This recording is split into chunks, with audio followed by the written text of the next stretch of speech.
नमस्कार प्रेक्षकांनो, स्टार प्रवाहावरील लग्नानंतर होईलच प्रेम या मालिकेच्या आगामी भागात आपण पाहणार आहोत की पार्थ काव्याला ॲक्सिडेंट झालेल्या लोकांना भेटायला घेऊन जात असतो. तेव्हा काव्या त्याला बोलते, मिस्टर पार्थ देशमुख, माझं एकच मत आहे की किती वेळ जिंकणार आहात. आणि तेव्हा पार्थ उत्तर देतो पुन्हा. त्यानंतर आपण पाहतो की जीवा आणि नंदिनी हे आर्याला सुरवसी मदर बनवण्यासाठी कॉन्ट्रॅक्ट साईन करण्यासाठी जात असतात. आणि जाण्याच्या अगोदर नंदिनी ही जीवाला विचारते, जीवा आपण योग्य तर करत आहोत ना?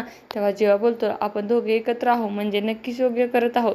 आपण पाहतो तो आर्याच्या समोर नंदिनी व जीवाने तयार केलेले कॉन्ट्रॅक्टचे पेपर ठेवलेले असतात. आणि वकील सर्वांना सांगतो की या कॉन्ट्रॅक्टनुसार जीवा विक्रम देशमुख आणि नंदिनी देशमुख यांची मुलाची सर्वोशी आई होण्यासाठी आर्या सावंत तयार आहेत का, आणि बाळाचा जन्म झाल्यानंतर त्यांचा आणि बाळाचा काही संबंध राहणार नाही असं पेपर तयार केलेले असतात. आणि त्यावेळेस आपण पाहतो आर्या ही पेपरवर सही करत असते आणि सही करत असताना ती अचानक स्तंभ होते.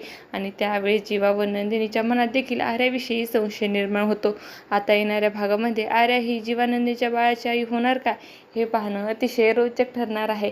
तुम्हाला जर आपला व्हिडिओ आवडला असेल तर चॅनलला लाईक, शेअर आणि सबस्क्राईब करायला विसरू नका. धन्यवाद.